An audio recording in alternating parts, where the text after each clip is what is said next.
जय महाकाली, जय महारुद्र, हर हर महादेव, जय गुरुदेव। साधकों, आप सभी का स्वागत है आपके चैनल तंत्र सिद्धि संस्थान में। साधकों, आज हम आपको 2 ऐसे मंत्रों का ज्ञान देने जा रहे हैं जो मंत्र बहुत ही ज़्यादा प्रभावशाली हैं और उनकी साधना करने के पश्चात यदि आप उन्हें प्रयोग में लाते हैं तो वो आपको किसी भी प्रकार से निराश नहीं करेंगे और आपके जीवन की रक्षा, आपके परिवार की रक्षा, आपके घर की रक्षा, भूत प्रेत जिन्नात, किसी भी प्रकार की नकारात्मक शक्तियों से, किसी प्रकार के हिंसक जानवरों से, पशु पक्षियों से, जीव जंतुओं से, कीटाणुओं से भी आपकी रक्षा करने में श्रेष्ठ हैं। लेकिन उससे पहले आपको मैं कुछ नियम बताना चाहता हूं जो आपको अन्य साधनाओं में भी हेल्पफुल करेंगे, यानी आपकी मदद करेंगे। साधक के क्या नियम होते हैं, कैसी साधना स्थल होना चाहिए, कब आप उसे साधना को कर सकते हैं, किसी भी साधना को करने के लिए विशेषतः क्या क्या देखना पड़ता है। साधकों, आप सभी से आगे की जानकारी मैं आपको पहुंचाऊं उससे पहले आप लोगों को एक जानकारी और देना चाहता हूं कि कुंडली विश्लेषण जो कराना चाहते हैं शीघ्र से शीघ्र आप संपर्क कर सकते हैं।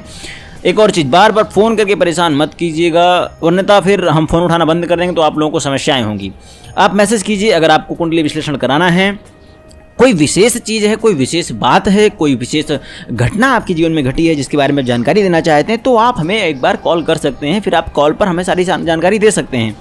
परंतु ध्यान रखिए कि अगर आप केवल एक तरह से समझ लीजिए कि हम यहाँ पर कोई सब्जी बेचने में नहीं लगे हुए हैं कि आप इतने में कर लीजिए, उतने में कर लीजिए, ये वाली चीज़ें मत किया करिए फ़ोन करके। अगर आपको कराना है व्हाट्सएप मैसेज कीजिए, आपको शुल्क बताया जाएगा। अगर आप शुल्क में संतुष्ट हैं तो आप आगे बढ़िए, अन्यथा नहीं संतुष्ट तो कोई बात नहीं, आप मत कराइए, ठीक है। जय महाकाली। देखिए क्या नियम है, कैसे है। सबसे पहले व्यक्ति को ध्यान रखना पड़ता है कि साधना स्थल कैसा है व्यक्ति का। मंत्र साधना की सफलता में साधना स्थल का बहुत महत्व है। जो स्थान मंत्र की सफलता में सहायक होते हैं उन्हें सिद्धपीठ के नाम से भी लोग पुकारते हैं। मंत्र साधना के लिए उचित स्थान क्या हो सकता है? सामान्य रूप से तीर्थ स्थान, कोई गुफा, कोई पर्वत का शिखर, कोई नदी तट, कोई वन, कोई उपवन, कोई बिल्व वृक्ष पीपल, कोई वृक्ष तुलसी का वृक्ष के पास में बैठ करके, या वट के वृक्ष के पास में, नीम के वृक्ष के पास बैठ करके, कोई शिवालय जो शांत हो, कोई भैरव का जहाँ पर स्थापना हो, काली की जहाँ पर स्थापना हो, ये चीज़ें अगर आपको उत्तम मिलती, कोई खंडहर भी आप सुविधाजनक स्थिति में हो, जागृत शमशान की अवस्था भी साधना स्थल को माना गया है। अब दूसरी क्या चीज़ है? दूसरी है आहार। मंत्र साधक को सदा ही शुद्ध व पवित्र तथा सात्विक आहार करना चाहिए अगर वो सत्व साधनाएं कर रहा है तो, और साधनाओं में किसी प्रकार के संकट को बुलावा नहीं देना चाहता है तो। आहार 3 प्रकार का होता है, मैं अक्सर बताता हूँ, ठीक है। आपको दूषित आहार नहीं करना है, राजसिक तामसिक नहीं करना है, आपको सात्विक करना है। मंत्र साधक को त्याग करना चाहिए राजसिक और तामसिक आहार का। अब तीसरी क्या चीज़ है? काल। मंत्र साधना के लिए कौन कौन सा समय, काल यानी समय, कौन कौन सा समय उत्तम होता है? मास मंत्र साधना है तो कार्तिक, जो कोई मंथली यानी कि पूरे मास की कोई मंत्र साधना कर रहा हो कि 1 महीने की है तो कौन सा मास उत्तम रहेगा? मासों में मास, कार्तिक मास, अश्विन मास, वैशाख मास, माघ मास, मार्गशीर्ष, फाल्गुन और श्रावण मास उत्तम है। अब लेकिन जिसको तिथि की आवश्यकता है कि मास के अंदर भी तिथि, महीने के अंदर भी कौन सी तिथि, तो मंत्र जाप हेतु पूर्णिमा, पंचमी, द्वितीया, सप्तमी, दशमी और त्रयोदशी उत्तम है। उसके अलावा प्रमुख चीज़ें ये डिपेंड करती हैं कि साधना कौन सी है, ठीक है। बाकी आप कोई साधना करें तो हमसे उत्तम अवस्थाओं में आकर के आराम से चर्चा कीजिए, बातचीत कीजिए। कोई साधना लेना चाहते हैं उस पर विस्तृत चर्चा कीजिए, बिल्कुल समय निकाल कर आपको समय देंगे। आराम से कुंडली विश्लेषण कराइए, विस्तृत रूप से जो आप जानकारी लेना चाहते हैं वो जानकारी आपको प्रदान की जाएगी। जय महाकाली। अब अगली चीज़ क्या है? तिथि। तिथि मैंने बता दिया, पक्ष, शुक्ल पक्ष और कृष्ण पक्ष, 2 पक्ष होते हैं मंत्र में। अब शुक्ल पक्ष में शुभ चंद्र व शुभ वार के अनुसार मंत्र जाप के लिए तिथि उत्तम है। दिन कौन सा हो? रविवार हो, शुक्रवार हो, बुधवार हो, बृहस्पतिवार हो, मंत्र जाप के लिए सिद्धकारक माने जाते हैं। अब इन सभी से हटकर अब आगे पहुंचते हैं नक्षत्र कि आपने मास भी अच्छा चुन लिया, तिथि भी अच्छी चुन ली, पक्ष भी अच्छा चुन लिया, दिन भी अच्छा चुन लिया। अब नक्षत्र पर आइए, कौन सा नक्षत्र है जो सर्वाधिक मंत्र जाप साधना में सफलता प्रदान कराता है? नक्षत्र पुनर्वसु, हस्तरा, श्रावण, रेवती, अनुराधा और रोहिणी नक्षत्र बहुत उत्तम माने गए हैं मंत्र सिद्धि हेतु। मंत्र जाप में माला व आसन का निर्णय करना भी बहुत उत्तम है और बहुत आवश्यक है। अगर उत्तम निर्णय नहीं लिया गया तो मंत्र साधना अंतिम वर्ष समय पर आकर के नष्ट हो जाती है। मंत्र जप के समय कुशासन, कुशासन, कुश का आसन, मृगचर्म, बाघांबर और ऊन का बना आसन उत्तम होता है। देखिए बाघांबर, मृगचर्म मिलना थोड़ा मुश्किल है, कुशासन मिल सकता है आसानी से, और जब कुशासन भी ना मिले तो आप सामान्यतः ऊन का आसन इस्तेमाल कर सकते हैं। रंग वाइज जो भी आप साधना कर रहे हैं उसके आधार पर तय की जाता है वो माला। रुद्राक्ष, जयंती फल, तुलसी, स्फटिक, हस्तिदंत, लाल मूंगा, चंदन व कमल की मालाओं में से कोई एक माला जो 108+1 मन का के साथ आती हो।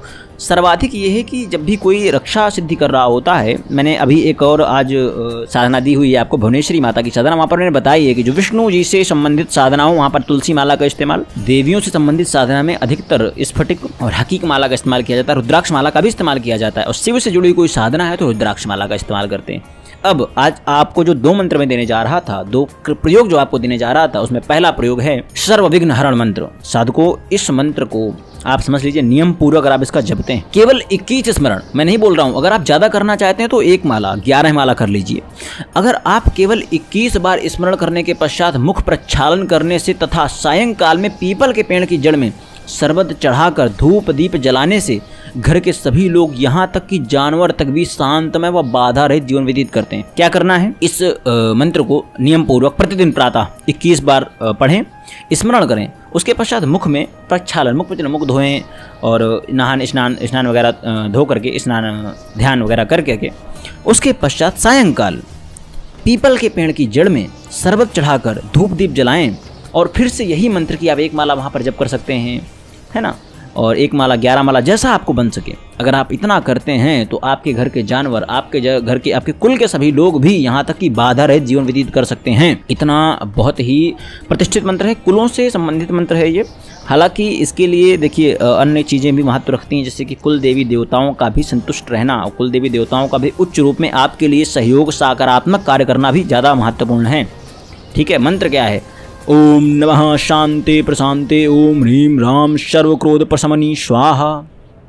इस मंत्र को दीक्षा जो लेना चाहता है व्हाट्सएप पर संपर्क कर सकता है, लेकिन एक ही क्रम है, बिना कुंडली विश्लेषण के कोई भी मंत्र की दीक्षा और किसी भी मंत्र के प्रयोग स्थिति, किसी भी मंत्र में आपकी रक्षा हेतु मतलब जो क्रिया होती हैं, रक्षा मंत्र, रक्षा माला, हम आपको प्रदान नहीं कर पाएंगे। इसलिए सबसे पहले आपको कुंडली विश्लेषण कराना ही पड़ेगा। आगे बढ़ते हैं, ग्रह रक्षा मंत्र जो दूसरा मंत्र है हमारा। और एक और चीज़, उसको आप कब तक कर सकते हैं, उसको आप 21 दिन लगातार इस्तेमाल कर सकते हैं, 21 दिन, 41 दिन, 11 दिन, 5 दिन या नवरात्रि के 9 दिन। अगला है गृह रक्षा मंत्र। इस मंत्र को 108 बार पढ़कर मकान के चारों तरफ रेखा खींच देने से वह घर दुष्ट आत्माओं, भूत प्रेत, चोर, डाकू तथा दुष्ट व्यक्ति या हिंसक जंतुओं के प्रवेश का भय, बिजली गिरने व आग लगने का भय भी नहीं रहता है। लेकिन सबसे प्रमुख ये है कि केवल ऐसा नहीं कि 108 बार मंत्र पढ़ लिया काम हो गया। शुभ तिथि, शुभ घड़ी, शुभ नक्षत्र या चंद्र ग्रहण, सूर्य ग्रहण, गुरु पुष्य, रवि पुष्य या दीपावली, होली आदि में अमावस्या ग्रहण काल में 10,000 बार पाठ करने से यह मंत्र सिद्ध होता है।